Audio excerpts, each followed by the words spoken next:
역대상 6장 1절로 봉독하겠습니다.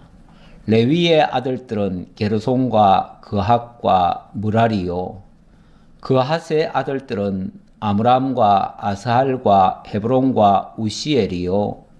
아므람의 자녀는 아론과 모세와 미디암이요. 아론의 자녀는 나답과 아비후와 엘르아살과 이다말이며 엘르아살은 비느하스를 낳고 비느하스는 아비수아를 낳고. 우선 4절까지 봉독해 드렸습니다. 오늘 내용은 레위 지파 자손들의 계보가 되겠습니다. 이 역대상이 9장까지가 이 계보 이야기인데요. 계보 이야기 그동안 계속해서 유다 지파의 계보를 소개했었죠. 자, 그리고 오늘은 레위 지파 자손을 소개하고 있습니다. 유다 지파와 레위 지파. 이스라엘 역사에 있어서 굉장히 중요한 역할을 담당하게 되는 두 지파가 되겠습니다. 이 두 지파가 큰 역할을 하게 되는 데는 동기가 있죠. 먼저 하나님의 언약이 있습니다. 하나님의 언약, 다시 말하면 하나님의 언약 하면은 우리가 나라와 의에 대한 언약이죠. 나라와 의에 대한 언약. 자, 이 내용을 먼저 살펴보고 시작을 해야 되겠습니다. 자, 오늘 전체의 내용은 이런 내용입니다. 레위 지파 자손 계보인데 레위 지파 자손 중에서 그핫의 자손 아론 제사장 계보죠. 그 다음에 사무엘 사사의 계보, 헤만과 아삽 등 그들의 직무, 레위 지파의 직무, 그 다음에 레위 자손들이 기업으로 받는 땅들, 자, 이렇게 소개될 건데요. 자, 거기에 앞서서 자, 레위 지파가 왜 중요한가? 자, 이걸 살펴봐야 되는데, 일단은 유다의 지파. 자, 지금까지 이 유다 지파를 계속해서 얘기를 했지요. 유다 지파. 유다 지파. 그리고 자, 지금은 또 레위 지파. 이 레위 지파와 유다 지파가 이스라엘 나라가 세워지고 하나님의 나라의 백성이 되어지는 데 있어서 매우 중요한 두 축을 감당하고 있는 그런 지파가 되겠습니다. 자, 그걸 먼저 확인하기 위해서 출애굽기 19장 6절을 하나 가져왔는데요. 거기 보면 이런 말씀이 있습니다. 너희가 내게 대하여 제사장 나라가 되며 거룩한 백성이 되리라. 너는 이 말을 이스라엘 자손에게 전할지니라. 자, 이스라엘 자손, 이스라엘 나라가 제사장 나라가 된다. 이렇게 얘기를 합니다. 제사장 나라라고 하면, 자, 여기에 나라도 있고 제사장도 나옵니다. 자, 이 이스라엘 나라가 하나님의 나라를 예표하는 나라가 되겠지요. 그리고 온 세상을 향해서 제사장 나라가 되는 그런 중심적인 나라가 될 것이다. 그 얘기입니다. 자, 그 얘기인데, 제사장이라고 하는 것은 당연히 섬기는 일이고요. 나라라고 하는 것은 통치하는 일이죠. 이 통치하는 일과 섬기는 일, 어찌 보면 상반된 얘기예요. 하나는 위에서 이렇게 통치하는 것 같고, 섬긴다 하면은 밑에서 이렇게 받드는 것 같은 느낌이죠. 그런데 이 두 가지가 동시에 이루어지는 나라, 그 나라가 바로 이스라엘 나라가 된다. 그 말이죠. 자, 이 이스라엘 나라에 그 나라에는 나라의 대표가 왕 아닙니까? 그러니까 그 왕의 지파가 중요하고요. 이 나라는 일반 세속적인 나라가 아니라 그야말로 온 세상을 섬기는 나라가 될 것이다. 그런 의미에서 제사장이 중요하죠. 그래서 유다 지파와 이 레위 지파가 그 하나님의 나라, 그러니까 하나님의 나라라고 하는 게 결국은 나라와 의에 대한 하나님의 언약이라고 하는 게 결국은 나라와 의에 대한 언약인데요. 이 나라 언약은 결국 유다 자손을 통해서 역사 속에서 이루시고요. 의 언약, 바로 율법이죠. 그 율법의 말씀을 받아가지고 그것을 규례로 실행에 옮기는 자가 제사장 아닙니까? 그런데 그 제사장이 바로 레위 자손을 통해서 이루어진다 그 말이에요. 그래서 이 유다 지파의 계보가 중요하고 또 거기에 버금가서 레위 제사장 지파도 매우 중요하다. 그 말이죠. 자, 그런 의미에서 레위 지파의 자손이 중요하다는 것을 말씀드리고요. 자, 계속해서 이제 본론으로 들어가야지요. 자, 6장 1절로부터 15절까지의 내용을 보니까 그하세 후손 중 아론 제사장 계보를 소개하겠다. 그 말입니다. 자, 6장 1절 다시 보지요. 레위의 아들들은 게르손과 그핫과 무라리요. 자, 두 번째 아들이 그핫입니다. 자, 일단은 이걸 한번 보고 넘어가지요. 일단 레위가 나옵니다. 레위 나오고 그 다음에 그핫이 나왔습니다. 둘째 아들 그핫. 그 다음에 그핫의 아들들은 아므람과 이스할과 헤브론과 우시엘이요 하면서 자, 아므람이 나왔습니다. 그 다음 아므람의 자녀는 아론과 모세와 미리암이요 이렇게 나옵니다. 아론. 아론. 물론 아론 말고 또 모세도 있고 미리암도 있지요. 있지만은 지금 여기서 열거하는 이 자손 계보는요. 이제 앞으로 제사장이 될 자를 두고 하는 말입니다. 제사장이 될 그 계보를 얘기하는 것이지 모세는 제사장이 되지 않잖아요. 오히려 레위 지파이지만은 모세는 이스라엘의 영도자가 됩니다. 다시 말하면 왕과 같은 역할을 하게 되지요. 그래서 일단은 이 제사장 계열에서는 빠지고요. 자, 아론으로 그 계보가 이어져 갑니다. 이어져 가는데 자, 일단은 요 네 4대가 매우 중요해서 이 부분을 제가 일단은 다시 한번 강조해 드립니다. 무엇 때문에 중요한가? 이게 하나님의 언약을 이루는데 매우 중요하다 그 말이죠. 하나님의 언약의 말씀대로 이렇게 되어졌다라는 것을 설명하려고 중요하다고 말씀드리는 겁니다. 자, 그러면 이제 언약을 봐야겠죠. 하나님이 일찍이 아브라함에게 언약을 하신 바가 있습니다. 그때 하나님께서 내 자손을 하늘의 별과 같이 많게 해주겠다. 그리고 내 동서남북을 바라보라. 이 땅을 너에게 주겠다. 그리고 내 허리에서 열왕이 나서 나라를 세워서 다스리게 하시겠다. 이렇게 말씀하셨어요. 그랬을 때에 아브라함이 참 어찌 보면 어이가 없었어요. 왜냐하면 그때까지 아브라함은 자녀를 낳지 못했습니다. 나이는 이미 99세나 됐는데 자식을 낳지 못했어요. 그래서 나의 상속자는 이 다메섹 엘리에셀이 될 것입니다. 이렇게 얘기를 했어요.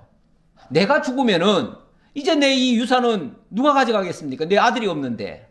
그래서 이 종으로 온 이 다메섹 엘리에셀이 아마도 이거 다 차지할 겁니다. 이렇게 얘기했다고요. 그랬더니 하나님께서 아니다.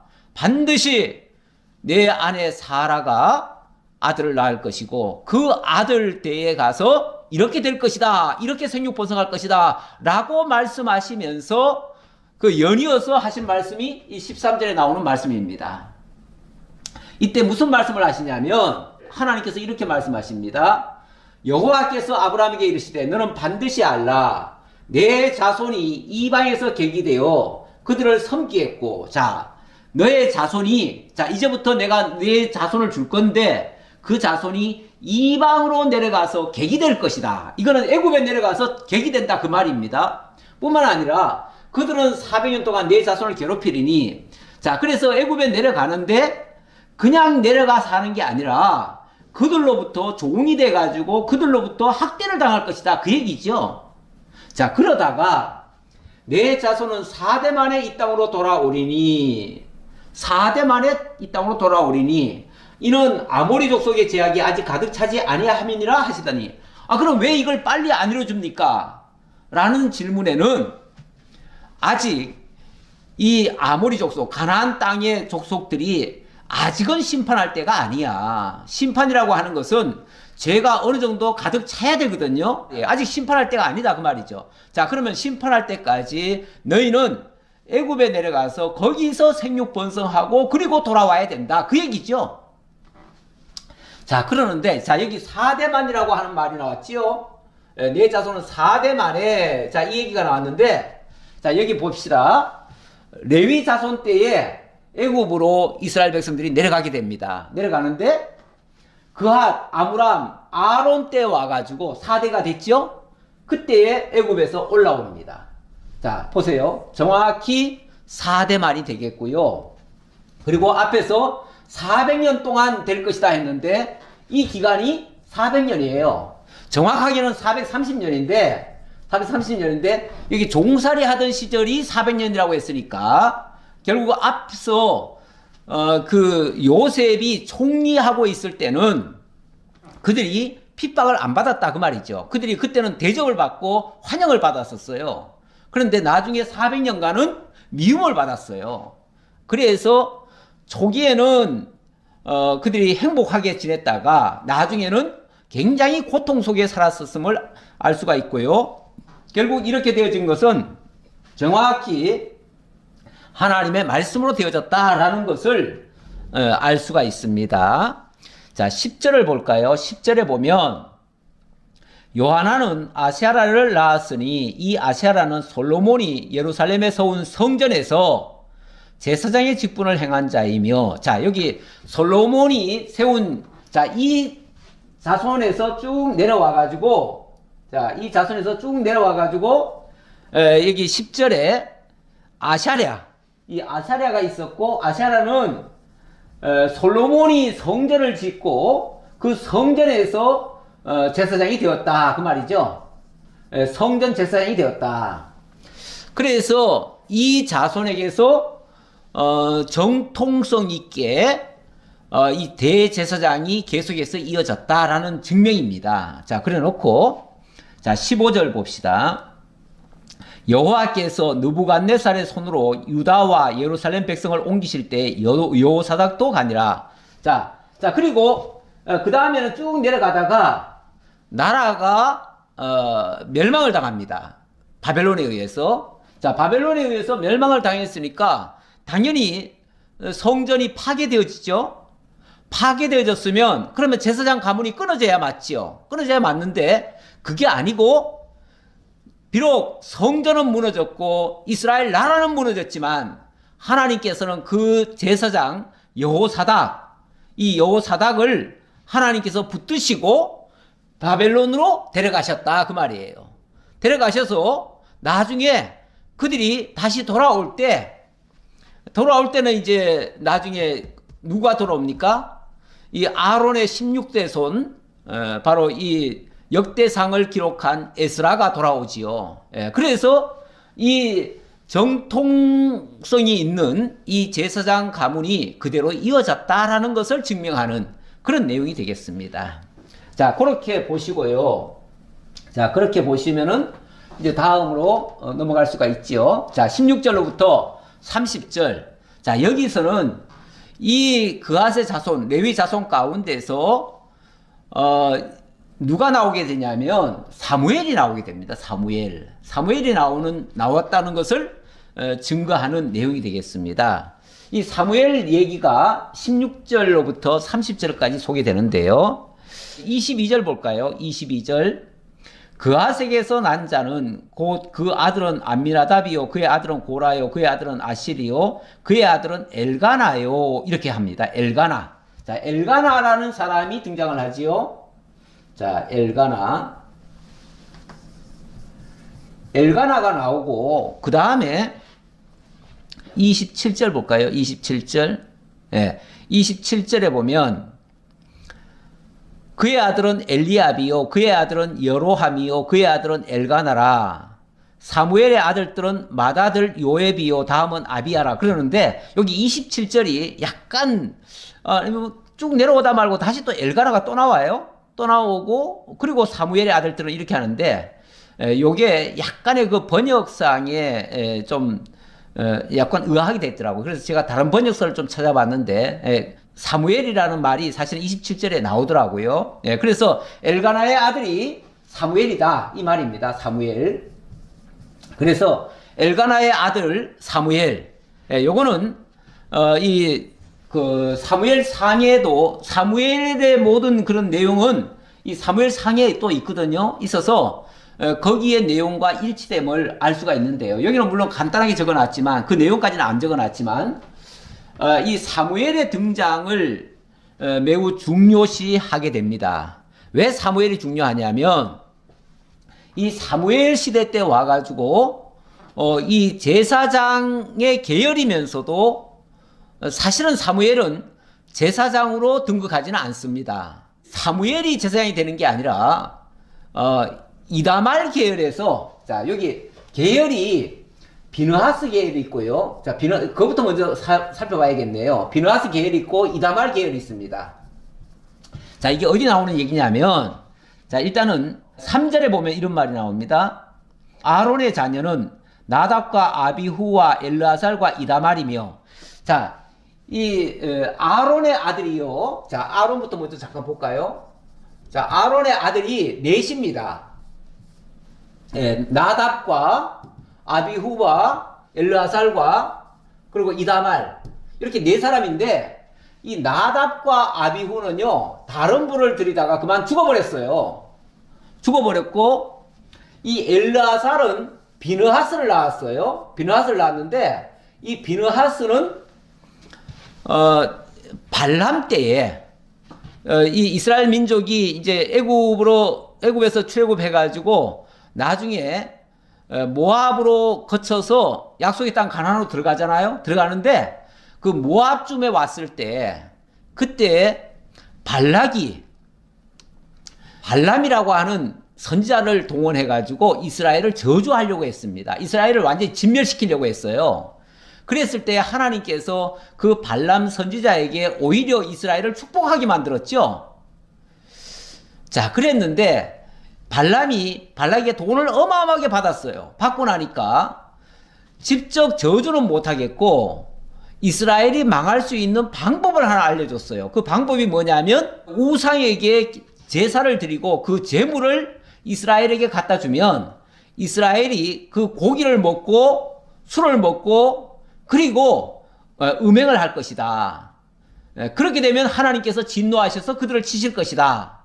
자, 그렇게 해가지고 고수비라고 하는 그 유혹하는 여자를 통해 가지고 그 이스라엘 사람을 쉽게 말하면은 유혹을 한 거예요. 유혹을 했더니 그 유혹을 받은 사람이 우상의 제물을 먹고 고수비와 음란한 행동을 하다가 진노를 받아가지고 하루에 24,000명이 죽임당하는 무서운 일이 발생했습니다. 그랬을 때에 이 비느하스가 그 음행하는 남녀를 창으로 제거를 했어요.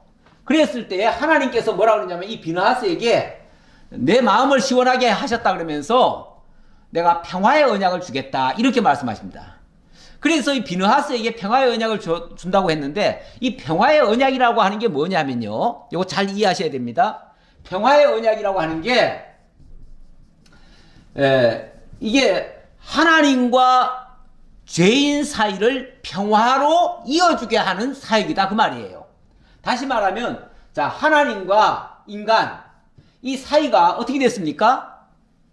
죄로 말미암아 죄에 담이 쳐져 버렸죠. 그래서 하나님과 우리 사이가 가로막혀 버렸어요. 가로막혔는데 여기에 이 평화의 언약을 받은, 평화의 언약이라는 게 다른 게 아니고 하나님과 우리 사이에 이 갈라진 이 원수된 담을 헐어버리는 자예요. 그래서 하나님과 우리 사이에 있던 이 죄의 담을 헐어버리고 하나님과 우리를 화목하게 하는 일이에요. 자, 그러려면은 죄의 요소를 제거해야죠. 제거해야 되는데 그 일이 무슨 일이냐면 이게 중보의 사역이고요. 이게 중보 사역이고 이게 바로 제사 사역이에요. 제사 사역. 그래서 제사장은 날마다 소 잡고 양 잡아 가지고 하나님의 진노를 풀어드리는 일을 해요. 그렇죠? 자, 그렇게 하고 하나님께로부터는 하나님의 평화의 약속을 받아내는 거예요. 그래서 백성들에게 죄사함을 선언하고 평화를 선언하는 거예요. 자, 이 일을 하는 자가 바로 제사장인데, 다시 말하면 이 평화의 언약을 주셨다고 하는 것은 너의 대대로 비느하스 계열에서 대제사장이 나올 거다 그 얘기예요. 자, 그런데 아까 다시 말씀드렸듯이 자 사무엘이 태어났습니다. 사무엘이 태어났는데 이 사무엘도 사실은 사무엘 태어날 때 과정도 조금 설명드려야겠네요. 왜냐하면 이 사무엘은 정상적으로 아기를 낳을 수 있는 상태에서 태어난 사람이 아닙니다. 이 사무엘의 어머니 한나가 엘가나와 결혼을 했는데 이 한나가 자식을 못 낳아요. 못 낳으니까 엘가나가 첩을 하나 얻었습니다. 분인나라고 하는 첩을 얻었는데 이 첩은 들어오자마자 자식을 쑥쑥 잘 낳습니다. 그래가지고 아들을 둘이나 낳아요. 그러니까 이 분인나가 한나를 격동을 시킵니다. 쉽게 말하면 너는 여자가 아이도 못 낳는다고 하면서 구박을 한 거예요. 그래가지고 본처를 자꾸만 괴롭히니까 이 한나가 너무너무 괴로워가지고 날마다 하나님 앞에 기도를 합니다. 기도를 하는데 그냥 집에서 기도하는 게 아니라 그 회막을 찾아가가지고 회막에서 기도를 합니다. 그때 기도한 내용이 뭐냐면 성원하여 이르되 만군의 여호와여 만일 주의 여종의 고통을 돌보시고 나를 기억하사 주의 여종을 잊지 아니하시고 주의 여종에게 아들을 주시면 아들을 주시면 그랬지요? 아들을 주시면 내가 그를 평생에 그를 여호와께 드리고 그의 머리에 삭도를 대지 않겠습니다. 이렇게 얘기를 합니다. 삭도를 대지 않는다는 말은 나실인으로 바친다 그 말이에요. 하나님께 완전히 구별해서 하나님의 사람으로 바치겠습니다 그 말이죠. 이렇게 기도하고 난 다음에 이 사무엘이 태어난 거예요. 그러니까 도저히 자식을 낳을 수 없는 여인이 하나님의 능력으로 자식을 낳았어요. 그리고 이 아이는 바로 회막에 갖다 맡깁니다. 그래서 엘리 제사장 밑에서 자라나게 돼요. 그런데 이 아이가 아주 범상한 아이예요. 그래가지고 하나님의 음성을 들어요. 듣고 엘리에게 미래에 되어질 일을 예언을 합니다.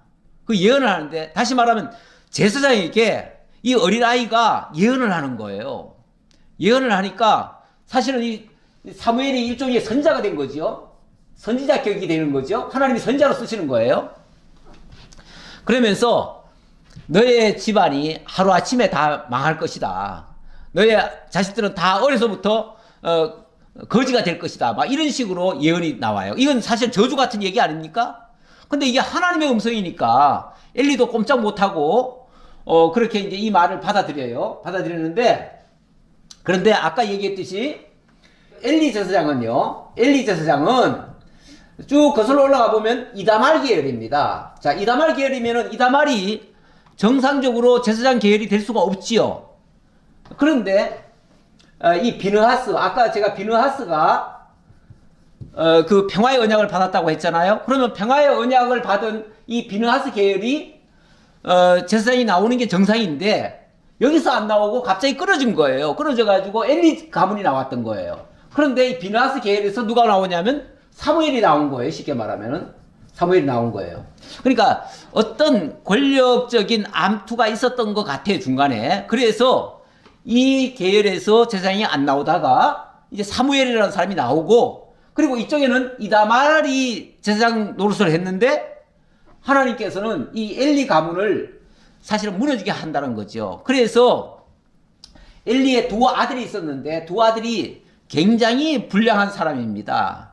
이 사람들은 하나님을 알지 못했다고 그랬어요. 그래가지고 아주 성전에서 이상한 짓 하다가 하나님께서 전쟁을 일으켰습니다. 전쟁을 일으켰는데 이 엘리 가문이 이 엘리의 두 아들이 홈니와 비느하스죠. 이 홈니와 비느하스 두 아들이 전쟁터에 그 여호와의 법궤를 가지고 나갑니다.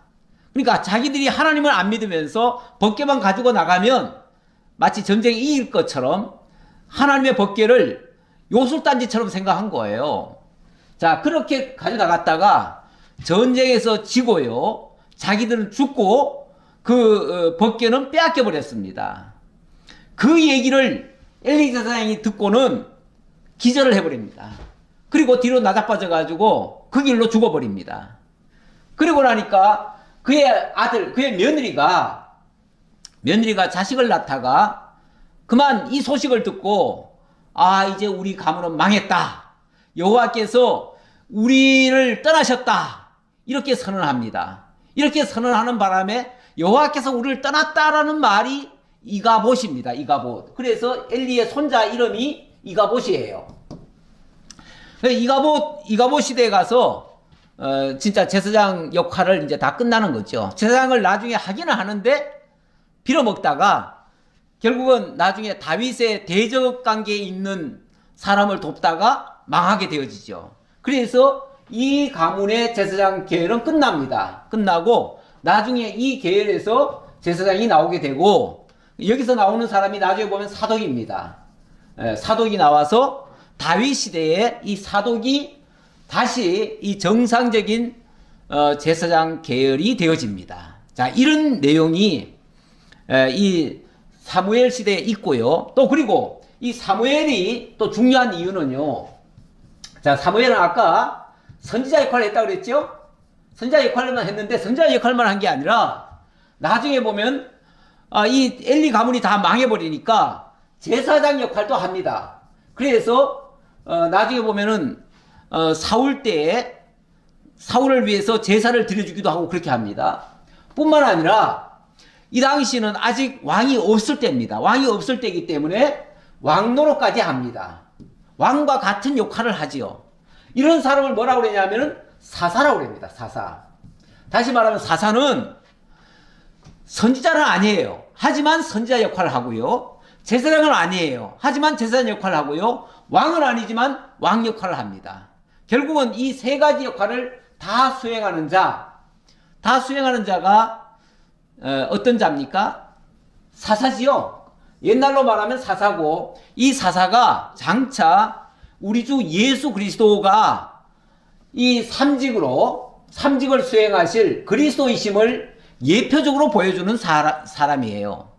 그러다 보니까 이 사무엘이 태어날 때도 진짜 정말 아기를 낳을 수 없는 여인이 아기를 낳지 않습니까? 이런 것도 하나님께서 예표적으로 우리 주님이 그렇게 오실 것을 가르쳐주는 예표적인 사건이었다. 자, 그렇게 보시면 되겠고요. 자, 그런 의미에서 이 사사 이야기도, 이 사무엘 사사의 계보도 중요하다라는 얘기고요. 자, 그 다음 좀 넘어갑시다. 넘어가고 31절 보겠습니다. 자, 31절에 보면 여기는 이 집합에서 해만과 아삽 같은 사람이 등장을 합니다. 그러니까 몇몇 유명한 역할을 수행한 사람의 이름이 열거가 돼요. 이 성경에 물론 한두 줄이겠지만은 이렇게 중요한 사람의 이름이 어떤 역할을 했다는 것까지 얘기한다는 것은요, 굉장히 중요한 역할을 했다는 얘기예요. 자, 그 얘기를 좀 해보겠습니다. 31절 보겠습니다. 언약궤가 평안을 얻었을 때에 다윗이 여호와의 성전에서 찬송하는 직분을 맡긴 자들은 아래와 같았더라. 솔로몬이 예루살렘에서 여호와의 성전을 세울 때까지 그들이 회막 앞에서 찬송하는 일을 행하되 그 계열대로 직무를 행하였더라. 자, 언약궤가 평안을 얻었을 때라는 말은 다윗이 이제 나라를 세우고, 이스라엘 나라를 세웠지요. 세우고, 그리고 하나님의 궤를 저 들판에 그냥 버려져 있듯이 있는 그 궤를 소중하게 모셨어요. 그리고 나중에 솔로몬은 성전을 지어가지고 그 성전 안으로 옮겼어요. 자, 이렇게 하는 그 시기에 무슨 일을 했냐면은 이 다윗이 정말 하나님을 바로 섬기고 싶었거든요.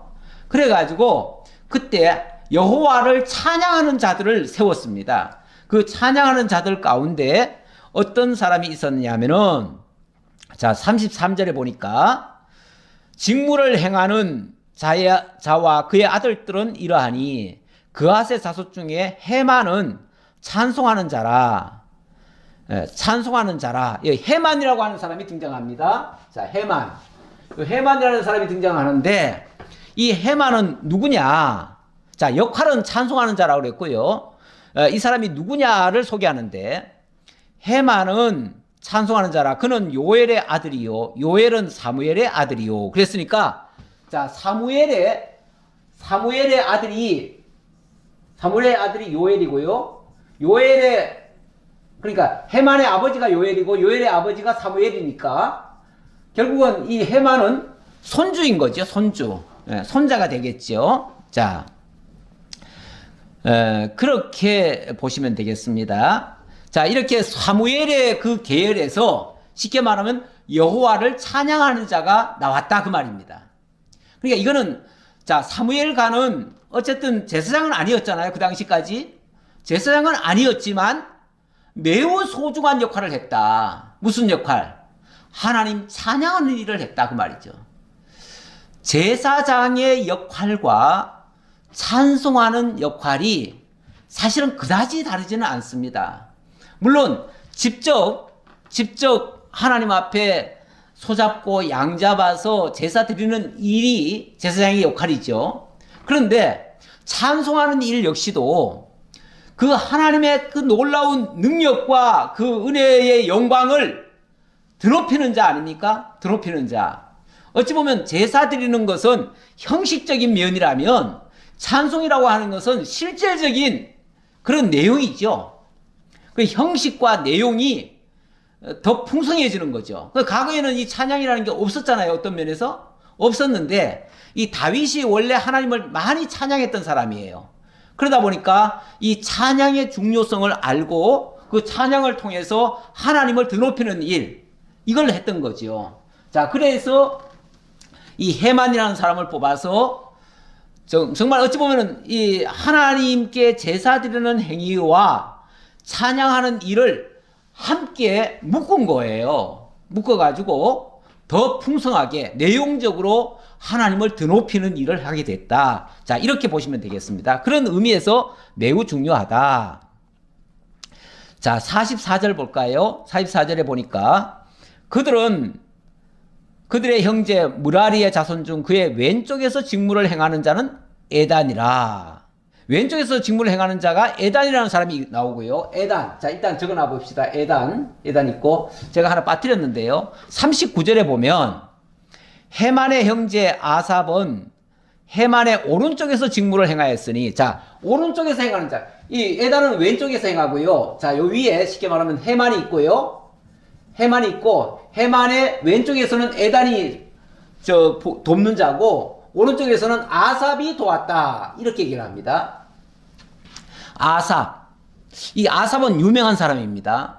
어떻게 유명하냐면 시편에 보면요. 시편 50편이 아삽의 시입니다. 그리고 73편인가부터 시작해가지고 제법 많은 성경이 아삽에 의해서 기록이 되어졌습니다. 근데 시편은 아시다시피 찬양시죠. 찬양시예요. 하나님의 그 능력과 은혜의 영광을 드높이는 그것을 글로 기록을 해가지고 하나님을 영화롭게 하는 그 일을 하는 사람이에요. 쉽게 말하면은 이 사람이 이제 시를 쓰는 사람이니까 쉽게 말하면 작사라고 합시다.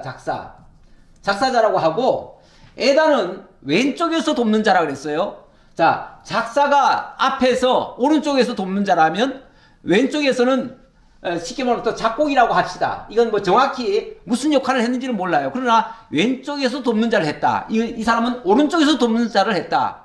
찬양을 하는데, 쉽게 말하면 헤만은 찬양 대장이에요. 찬양 대장인데 이 사람이 찬양할 수 있도록 작곡을 하지 않았을까? 저는 그렇게 보는 거죠. 왜냐하면 아삽은 실제로 하나님의 찬송하는 그 시를 많이 썼으니까요. 예, 제가 그 아삽의 시에 제가 한 두 편만 가져왔습니다. 예, 시편 50편에 이런 말씀이 있어요. 15절에 보니까 환난 날에 나를 부르라. 내가 너를 건지리니 네가 나를 영화롭게 하리로다. 아주 유명한 이 내용이죠. 요절이죠. 또 23절에도 감사로 제사를 드리는 자가 나를 영화롭게 하나니 그의 행위를 옳게 하는 자에게 내가 하나님의 구원을 보이리라. 자, 하나님께 기도해서 하나님의 영화로움을 얻게 되고, 또 감사로 제사를 드리고 하나님의 구원을 보게 된다는 내용, 이게 찬양의 핵심 내용들이에요. 핵심 내용인데 이 엄청난 내용, 다시 말하면 우리가 그동안 어찌 보면 제사장이 제사를 드릴 때 어찌 보면 형식과 어떤 규례에 맞춰서 뭐를 어떻게 하고 이렇게 하는 것만 했잖아요. 내용이 없었잖아요. 내용이.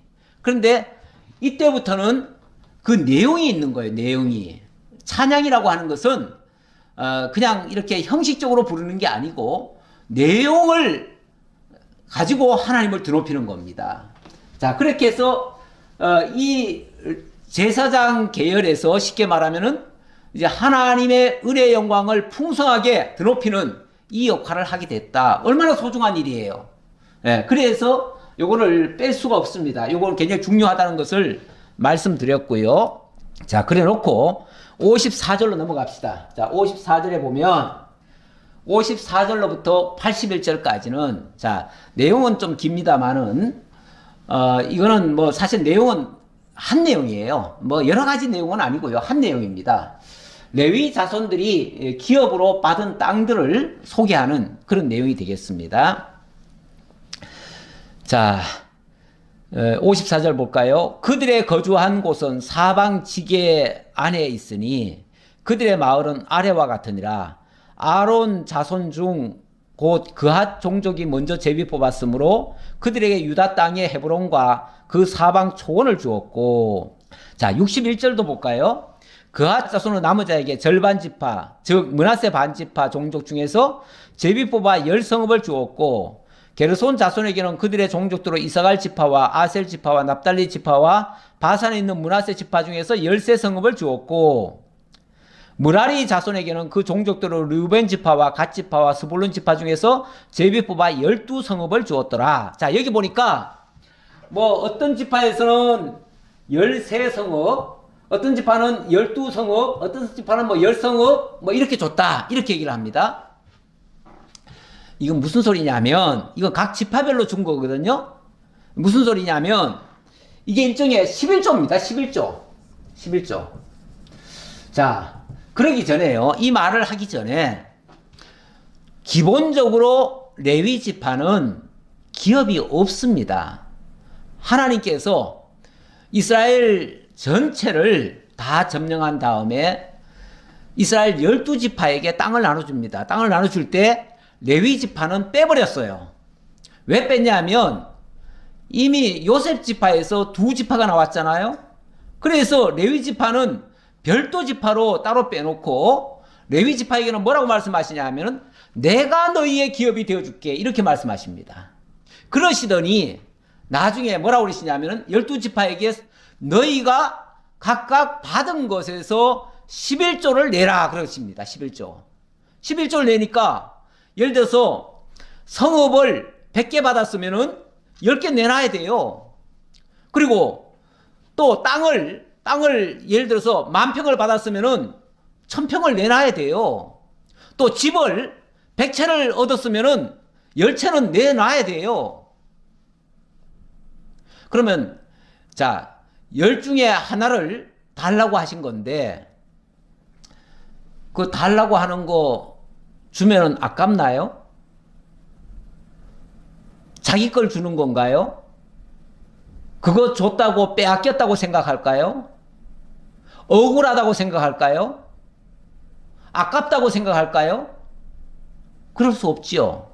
왜냐하면 이스라엘 백성들은 원래 가나안 땅에 들어갈 때 아무것도 없었습니다. 그들이 가지고 온 거 하나도 없어요. 전부 다 빈손으로 왔어요. 그들은 자기들 손으로 집을 지은 게 아니에요. 자기들 힘으로 땅을 가른 게 아니에요. 자기들 노력으로 성을 지은 게 아니에요. 하나님이 다 빼앗아다가 그들에게 나눠주셨어요. 나눠주시고 뭐라 그러냐면 너 10개 받았지? 1개는 내놔, 그 말이에요. 사실은 이거는 약간 강제성이 있습니다. 10개를 주었으니 그 중에 1개는 내 거야. 하나님이 아예 내 거라고 말씀하십니다. 그러면서 내 거를 내놔라 그러시는 거예요. 그러니까 당연히 하나님이 10개 주시면서 1개 달래니까 아깝지 않고 당연히 하나님이 주신 것 중에서 하나님께 돌려드립니다 하고서 하나님의 것이라고 인정하고 하나님께 드리죠. 그러면은 하나님은 그 10분의 1, 다시 말하면 11조를 받아가지고 어떻게 하시는가? 어디에 쓰시는가? 그걸 레위 지파에게 나눠주는 거예요. 그렇죠? 그래서 이 11조라고 하는 것은 일단은 레위 지파에게 하나님이 기업이 되어주시겠다고 하시더니 하나님이 기업으로 준 거예요. 자, 그러면 12지파가 레위 지파에게 우리가 너희들 준 거야 이렇게 말할 수 있습니까? 내가 너희들 먹여 살리는 거야 이렇게 말할 수 있습니까? 너희 거는 다 우리 거들이야 이렇게 얘기할 수 있습니까? 자기가 주었다고 큰 소리 칠 수 없습니다. 왜냐하면 자기들은 그냥 하나님께 냈을 뿐이에요. 그런데 하나님이 그거를 레위 지파에게 나눠준 거예요. 그러니까 자기들은 하나님께 드렸고 하나님은 레위 지파에게 주신 거예요. 그게 레위 지파 몫이에요. 그러니까 12지파가 레위 지파한테 큰 소리 칠 수 없어요. 오히려 레위 지파는 하나님께 봉사하고 하나님으로부터 그 상급을 받은 거예요. 그러니까 오히려 이제 하나님이 그 백성을 위해서 하는 일을 자기들이 대신 그 역할을 해줘야지요. 그러니까 늘 그 백성을 위해서 기도하고 그 백성의 모든 죄를 담당하고 그 모든 백성들의 연약함을 돌보는 이 일을 계속 해야 되겠죠. 자, 그 일을 하게끔 하려고 어찌 보면 서로 빚을 지게 된 셈입니다. 서로 빚을 졌으면은 서로 감사한 마음으로 서로 돌보고 서로 위하는 이런 자세를 갖도록 하신 거예요. 그래야 백성들은 그 제사장을 신뢰하게 되어지고 하나님은 그 제사장을 통해서 백성들을 돌보시게 되시고 그래서 이 제사장이 중간에서 하나님과 백성 사이에 화목케 하는 중재하는 역할을 하게 되는 거죠. 이 일을 하게 하려고 하나님께서 아주 어찌 보면 물질적인 거 가지고 11조를 내게 해가지고 그걸로 하나님께서 그 관계를 유지하는 데 쓰시는 거예요. 이렇게 해가지고 드리는데 자 여기 그림은 뭐냐면요. 이렇게 11조를 각 지역마다 나눠줍니다. 나눠주는데 나눠주면서 동시에 또 도피성도 6개를 만들어 놓습니다. 만들어 놔가지고 혹시라도 부지 중에 잘못한 사람이 있으면은 실수한 사람이 있으면은 그들은 이 도피성에 들어가서 제사장이 사는 날 동안 거기서 보호받게 하는 역사를 합니다. 그 일을 하느라고 여기 점 가운데 찍힌 것이 이게 도피성의 위치입니다. 도피성의 위치고 여기 이렇게 둥글게 그려진 거는 이게 도피성 중심 센터에서부터 하루길입니다. 하루길. 하루 동안에 걸어갈 수 있는 길. 약 한 20km 정도 된다고 그래요. 그런데 그 정도의 거리를 이렇게 동그라미를 쳐놨어요. 왜냐하면 그 영향력 아래에 있다라는 것을 보여주려고 그렇게 한 겁니다. 자, 어쨌든, 자, 그건 중요한 게 아니고요. 어쨌든, 제사장이 이 역할을 하도록 이걸 지속적으로 하게 하시려고 하나님께서 11조 제도를 만들어 주셨다라는 것을 이 본문이 증거를 하고 있습니다. 그러니까 이 제사장은 어찌 보면 11조를 통해서 하나님의 이 일이 지속되도록 하나님과 백성들 사이에 화목케 하는 일이 지속되도록 하는 일을 합니다. 그러니까 11조가 어디에 쓰여지는 거죠? 화목하게 하는 일에 쓰는 거죠. 이걸 혹시 착각하시면 안 됩니다. 이거는 레위인들 주려고 하나님이 받으셨다 이렇게 말씀하시면 안 돼요. 그러면은 백성들이 레위인들 먹여 살리는 꼴이 되잖아요. 근데 그게 아니고 먹여 살리는 건 하나님이 먹여 살려요. 그리고 백성들은 하나님과의 관계를 유지하기 위해서 그걸 드리는 거죠. 그리고 실제로 그게 쓰이는 것도 하나님과 백성 사이에 화목을 이루는 일에 사용되어지고요. 자, 그래서 구약시대 때는 이 11조라고 하는 걸 통해서 결국 하나님과의 화목을 이루는 역사를 만들어낸 겁니다. 만들어냈는데 그러면 오늘날 신약시대는 어떻게 될까요? 신약시대는 이제 사실 성전도 없어졌습니다. 그리고 제사장도 없어졌죠? 그러면 이제는 우리가 11조도 필요 없겠네요? 11조 필요 없으면은 이제 아무것도 할 게 없네요? 그럴까요? 예, 지금 물론 제사장 없어졌습니다. 성전 없어졌습니다. 그러니까 구약 시대와 같은 그 11조를 강제할 수가 없습니다. 이제는 강제할 수가 없어요. 이제 그런 제도가 없어졌습니다. 없어졌는데 그러나 이 신약 시대에 하나님께서 고린도후서 8장에 보면 이 고린도후서가 이 화해의 복음이거든요. 화해의 복음인데 그 화해하는 자, 화목하게 하는 직분, 화목하게 하는 직분을 우리들에게 주셨다라고 합니다. 그리고 베드로 사도는 우리를 하나님과 우리 사이에 왕 같은 제사장이라고 이렇게 얘기를 합니다. 그러니까 하나님과 죄인들 사이에 왕 같은 제사장의 직분을 주셨다고 말씀하십니다. 그리고 이 땅에 하나님께서 그 죄인들을 하나님의 사람으로 만들어내는 교회라고 하는 곳을 세워주셨어요. 그래서 거기에 하나님의 백성들을 탄생시키고 하나님과의 관계를 화목하게 하는 일을 계속 하십니다. 그렇죠? 그렇기 때문에 지금도 뭔가 그 화목해 하는 일에 필요한 물질이 있습니다. 그거를 하나님께서 뭘로 하게 하시냐면 이제는 11조가 아니라 연보라고 하는 이 연보라고 하는 제도를 통해서 하나님께서 이 일을 계속 하게 하십니다. 다시 말하면 연보를 통해서 하나님과 죄인들 가운데서 화목하게 하는 일을 한다 그 말이죠. 그 일을 위해서 화목해 하는 직분들을 세우고요. 그 화목해 하는 직분들이 오늘날 말하면은 교회의 직분들이에요. 직분들인데 그 교회의 일이 화목하게 하는 일들이에요.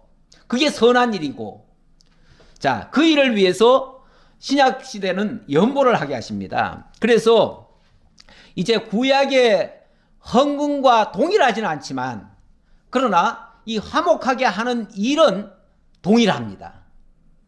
그래서 신약 시대는 연보를 하는데 당연히 이게 연보와 11조는 구조가 다르죠. 이 11조는 막말로 이거는 강제성이 있습니다. 강제성이 있기 때문에 의무예요. 만약 이걸 안 하면은 예를 들어서 10개, 100개를 줘놓고 하나님이 10개는 내 거야, 내게 돌려줘 라고 말씀하셨는데 안 돌려주면요, 그거는 하나님의 것을 도적질하는 것이 되죠. 그래서 말라기에서는 뭐라고 얘기합니까? 말라기에는 그런 자들 향해서 도적이라고 하죠. 도적. 예, 그래서 그 말라기 3장 8절에 보면 이런 말씀이 있습니다. 사람이 어찌 하나님의 것을 도둑질하겠느냐? 그러나 너희는 나의 것을 도둑질하고도 말하기를 우리가 어떻게 주의 것을 도둑질하였나이까 하는도다. 이는 곧 11조와 봉헌물이라. 너희들 11조 제대로 안 냈지 않느냐? 그러니까 그 도둑질한 거 아니냐? 예, 그래서 너희 온 나라가 나의 것을 도둑질하였다. 이렇게 하나님께서 선언해 버리셔요. 그러니까 11조는 안 드리면 도둑이 되는 겁니다. 그런데 오늘날은 그런 개념은 아니잖아요. 이제 성전에서 뭘 하는 게 아니니까, 그런 개념이 아니니까, 그래서 신약에는 11조라고 하는 개념이 아니라 연보라고 하는 개념으로 바뀝니다. 이거는 복음의 원리에 따라서 하는 겁니다. 그래서 이거는 복음적이라고 말할 수 있고요. 이거는 그 복음을 받아들인 사람이 그것을 진짜 믿느냐, 믿고 그것을 따르느냐 하는 그 믿음의 행위입니다. 그러니까 그 사람이 이 복음의 내용을 이해하고 받아들이면은 믿음으로 화답을 하는 거죠. 그래서 이걸 신앙 고백적 행위라고도 할 수 있어요. 예. 그래서 이 연보는 마땅히 이제 해야 되는 거예요. 해야 되는데 다만 이거는 강제성이 없습니다. 의무사항이 아니에요. 그러다 보니까 이것은 깨달은 사람만이 할 수 있어요. 믿어지는 사람만이 할 수 있어요. 그래서 이거는 강요하지 않습니다. 그래서 이거는 어떤 형식으로 하냐면 자원하라고 그래요. 스스로 자원해서 하는 겁니다. 그래서 고린도후서 9장 7절에 보면 이런 말씀이 있습니다. 각각 그 마음에 정한 대로 할 것이요 인색함으로나 억지로 하지 말지니 하나님은 즐겨내는 자를 사랑하시느니라. 절대 억지로 하지 말아라. 강제성을 안 둬요. 그리고 인색하거나 하지 말아라. 인색하다는 거는요, 그건 내 거라고 생각하는 거예요. 하나님이 주셨다라고 생각하지 않고 내 거라고 생각하면, 아니, 내 게 얼마나 아까운데요. 여러분, 물질이라고 하는 게요, 우리가 참 세상살이 하다 보면 돈을 버는 일이 얼마나 때로는 치사하고 얼마나 힘들게 봅니까? 때로는 정말 피를 흘려가면서 돈을 벌잖아요. 그러니까 아깝지요. 내 거라고 생각하면 절대 못 내놓는 겁니다. 지금 돈이라고 하는 것은요, 이 물질 황금 만능 시대에는 돈이라고 하는 게 하나님 같은 존재입니다. 오죽하면은 만몬신이라고 할까요? 돈은 만몬신이에요. 그런 신을 어떻게 우리가 함부로 버릴 수가 있겠습니까? 얼마나 아까운데요. 내 거라고 생각하면 그렇다고 말이에요.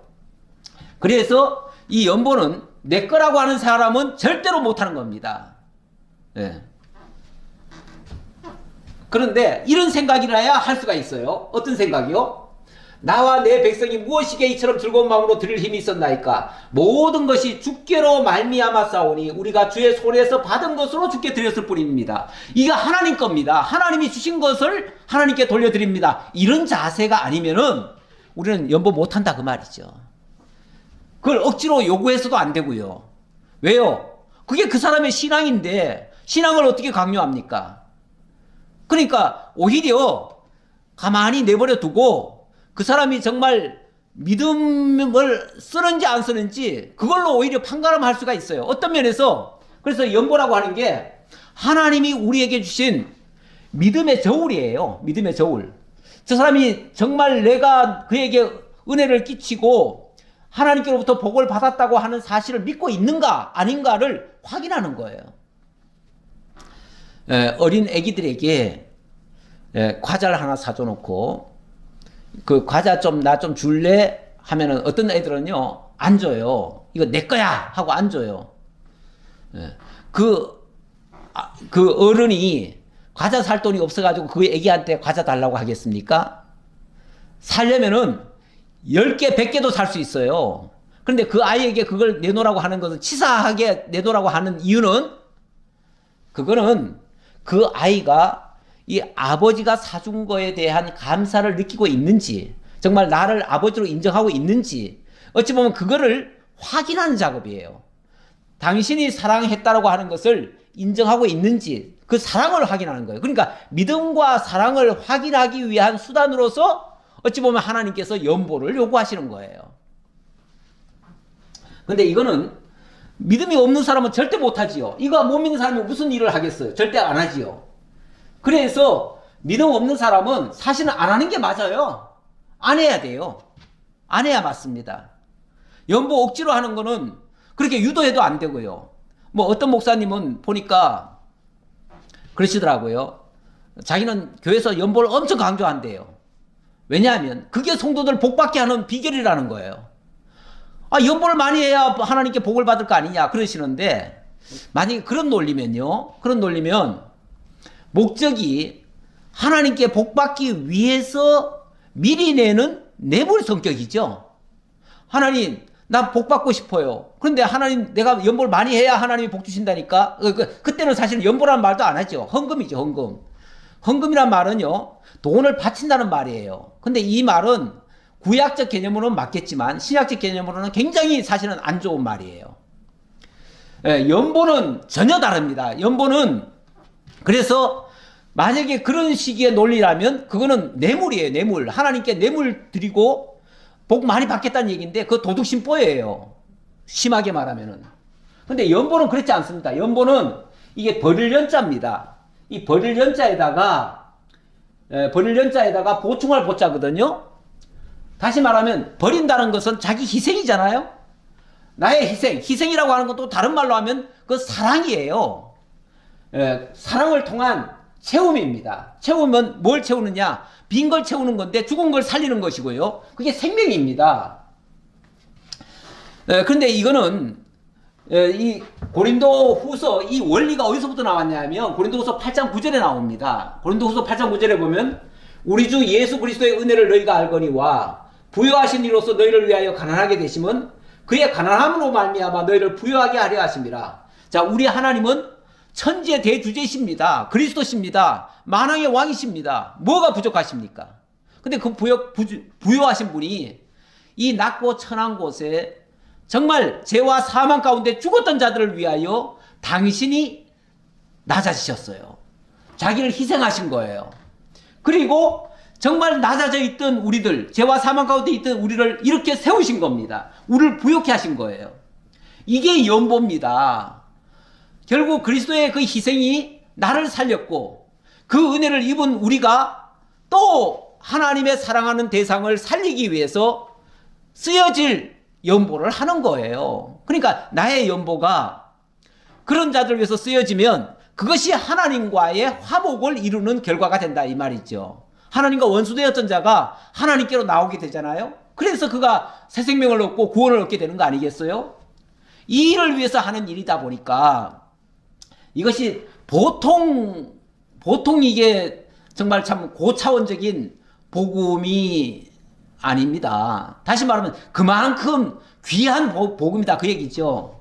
그래서 이 단어를 제가 조금 더 한번 찾아봤어요. 사전적으로 좀 찾아봤더니 원래 연보라고 하는 단어는요 하프로테스라고 하는데 그 본 뜻은 순진하고 정직하다 그 말이에요. 연보라고 하는 것은요 하나님께로부터 받은 것에 대한 정직한 나의 반응이에요.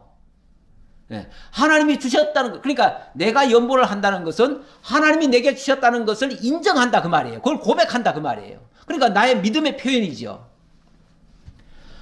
이거 하나님께 은혜 받지 못한 사람은 절대 할 수 없는 게 연보입니다. 헌금은요 아까 말했듯이 복 받으려고 그냥 뇌물처럼 줄 수도 있어요. 예. 그런데 그걸 그렇게 하는 연보는, 그렇게 하는 헌금은 복이 아니에요. 그리고 이 연보라고 하는 단어를 고린도 후서 8장 9장에 보면 연보라고 하는 단어가 계속 나옵니다. 나오는데 그 연보라고 하는 단어를 조금 달리도 표현을 해요.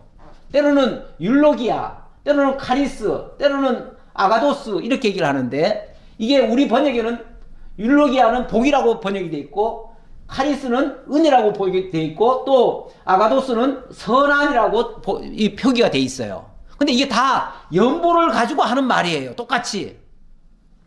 다시 말하면 이 연보라고 하는 것은 하나님의 복을 받은 자들이 하나님의 은혜라고 하는 건 거저받은 거 얘기 아닌 거 아닙니까? 예, 거저받은 거. 이 거저받았다고 하는 이 거저받은 것을 하나님께 거저받았으니까 은혜 아닙니까? 그 은혜를 나도 나누는 거예요. 예, 그리고 복도 이게 하나님의 절대적인 그 위로부터 주시는 거 아닙니까? 사실 우리 인생은요, 빈손 들고 왔다가 빈손으로 가는 존재이기 때문에 실상은 내 거 아무것도 없습니다. 다 하나님의 복이고 하나님의 은혜였습니다. 이미 우리는 복을 받고 시작하는 자들입니다. 다시 말하면 헌금을 내가 연보해가지고 내가 헌금해가지고 하나님께 복 많이 받겠다 이 생각은 완전히 잘못된 생각이고 이미 복을 받았기 때문에 하나님께 그 은혜를 정말 남들에게도 나누기 위해서 드리는 거예요. 자, 그렇게 하면 그 결과가 선한 열매로 맺혀지는 것이죠. 이게 이제 화목을 이루는 거죠. 그 화목을 이루는 일이 바로 선한 일입니다.